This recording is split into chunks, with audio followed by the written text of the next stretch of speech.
Yooyyaa harka fuunee kabajamtoota hordoftoota Siinqee Production nageenyi keenya kan kabajaa fi jaalalaa isin haa dhaqqabu.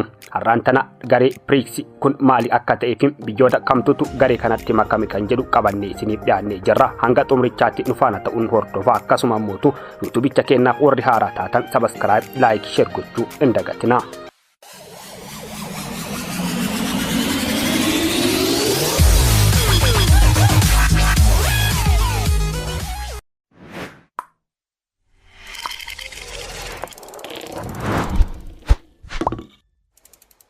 Itoophiyaa dabalatee biyyoonni afur haaraan garee biyyoota BRICS jedhamutti makamaniiru. BRICS michuu biyyoota guddinarra jiraniiti jedhama.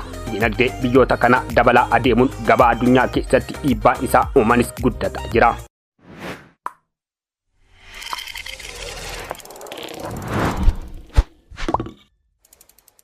Biyyoota dhiyeenya BRICSitti dabalaman keessaa Saudi Arabiyaan ammajjii tokko irraa kaasee akka ifatti itti dabalamtu eegamus sababa duras hin mirkanaa'u qaba jedhameef harkifateera.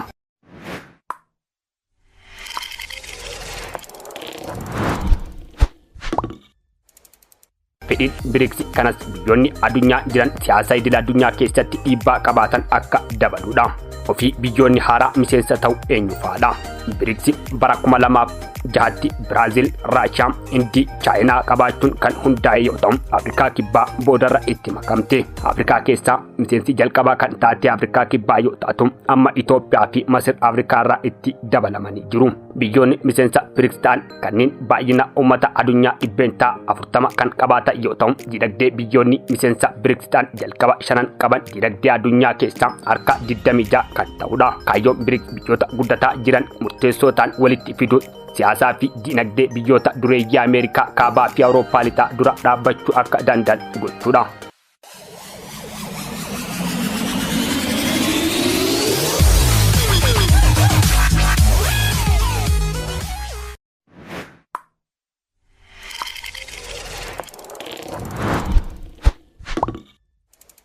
Itoophiyaa, Masir, Iraan, Saudi Arabiyaa fi United Arab Emirates ammajjii tokko 2024 irraa kaasanii miseensa akka ta'an simatamanii. Ministeerri mootummaa Saudi Arabiyaa ammajjii walakkeessarraa akka itti hin makamin jiran himanii.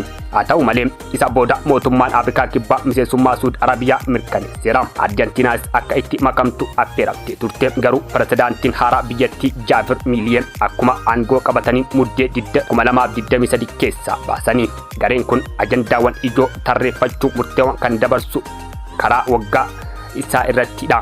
Biyyoonni miseensa ta'an waggaan wal jijjiiruun pirezidaantii ta'uun tajaajilu. Maqaan garee kanaa erga miseensota dabalatee maal akka itti hin taane garuu BRICS ta'uu danda'a.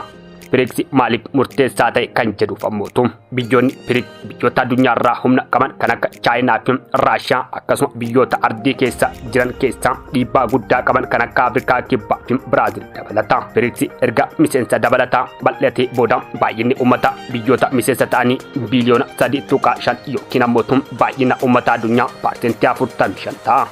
Dinagdeen biyyoota miseensa BRICS walumatti doolaara tiriliyoona 28.5 yookiin dinagdee addunyaa parsentii 28 ta'a. Iraan, Saudi Arabiyaa fi United Emirates miseensa ta'uu isaaniitiin biyyoonni BRICS boba'aa addunyaa oomishtu keessaa parsentii 44 qabaatu. Haa ta'u malee gareen kun biyyoonni lixa jaarmaalii addunyaa barbaachisoo ta'an kanneen akka fandii mallaqaa, ida'aa addunyaa fi bakkiiwwan addunyaa kanneen mootummoota mallaqa liqeessan irratti olaantummaa qabu jechuun falma.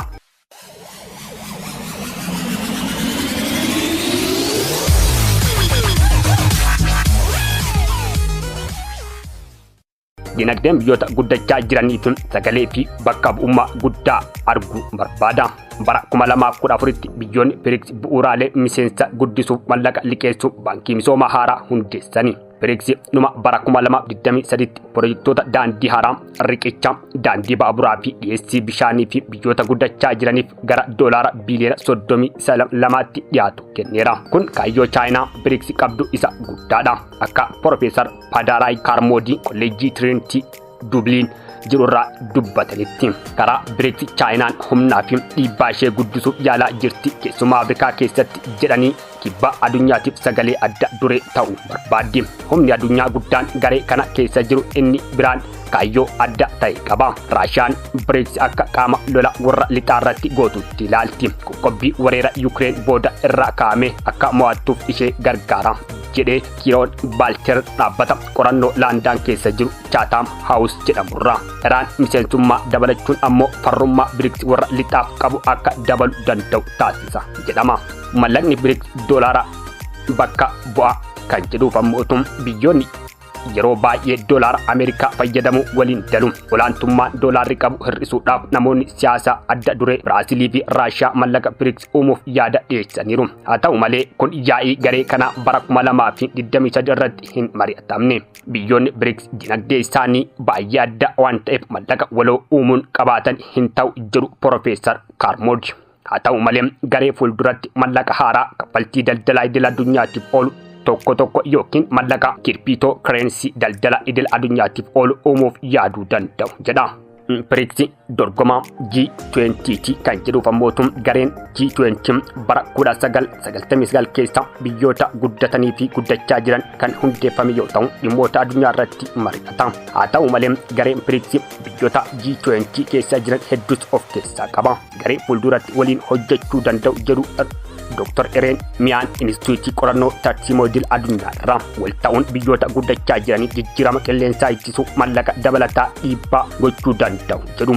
Raashiyaan 2024tti attamiin pirezidaantummaa BRICS fayyadamti kan jedhuuf ammoo Raashiyaan walgahii BRICS bara 2024 onkololeessa keessa Kaazaaniitti geggeeffamu ni keessummeessiti.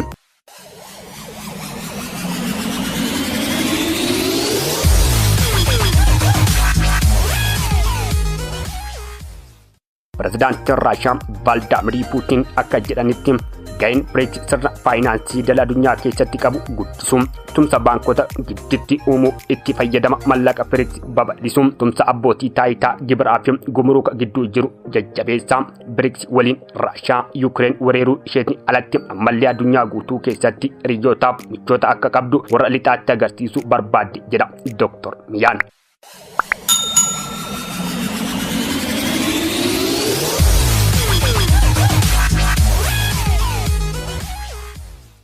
Kabajamtoota hordoftoota keenya qophiin har'aaf qindeeffanne kana fakkaata. Qophii biraa yeroo biraa barbaanne isiniif dhiyeessina. Hanga siifamuutum yuutuubicha keenyaa warri haaraa taatan sabiskiraayib, laayik, sheer gochuu hin dagatinaa. Horaa bulaa deebanaa.